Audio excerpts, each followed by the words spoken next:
Adam, I think today's been a great day. I mean, I've been involved in business and migration issues for about 15 years now, and the thing that sets today apart is the fact that we actually have some practical evidence to talk about in terms of what companies have been looking at across a whole range of countries, and even stuff we didn't have a year ago. So from this idea of migration being about governance gaps and being an issue of globalization, it's very hard for us to get our arms around. I do, for the first time, actually feel we have some very tangible entry points now to what is a very difficult field.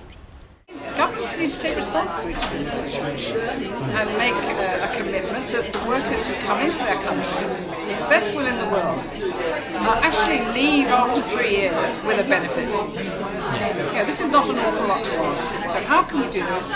It's bilateral agreements between governments. It's looking at the recruitment procedures, and it's allowing people to actually have rights in that country. If they can't exercise those rights, they don't have rights. And this is a real problem. What are your thoughts on what you've heard this morning? Well, it underlines my absolutely clear belief, first of all, that business sees the merit in proper regulation, fair regulation to level the playing field for everybody, so that those who want to be ethical can be so without the fear of being undercut by those who are not. And they know that the only way that will work is by government coming in and dealing with the ones who don't want to play the game properly.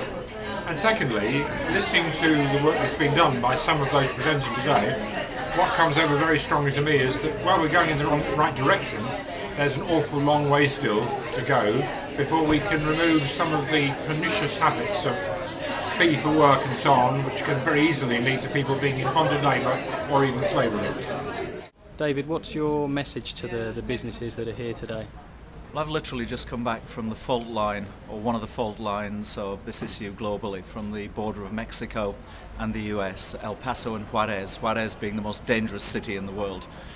2,900 people shot dead by the cartels there last year. One of their biggest industries on the border is moving people from one side of the border to the other, trafficking them so that they can go and work in the US and then come back and taking advantage of them.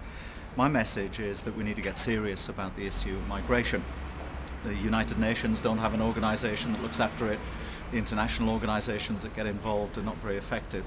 It's about time that business actually stood up and started to take charge of some of the issues of moving people respectfully and with ethics from one place to another around the world, and that's what we're doing here. In some areas of human rights, it's businesses that are holding progress back, but in this area, certainly the businesses in the room, the feeling is that it's not trade unions, business or NGOs that are holding progress back, but governments themselves, and that's a very clear message coming out of today, and something we need to take forward, particularly with things like the Olympic Games in London in a couple of years' time. There are business sectors that are hugely exposed in their use of recruitment agencies and their exploitation of migrants, and we're wanting to see many more business sectors now sitting around the table to show that they are engaging at the same level of good practice as the businesses are here today.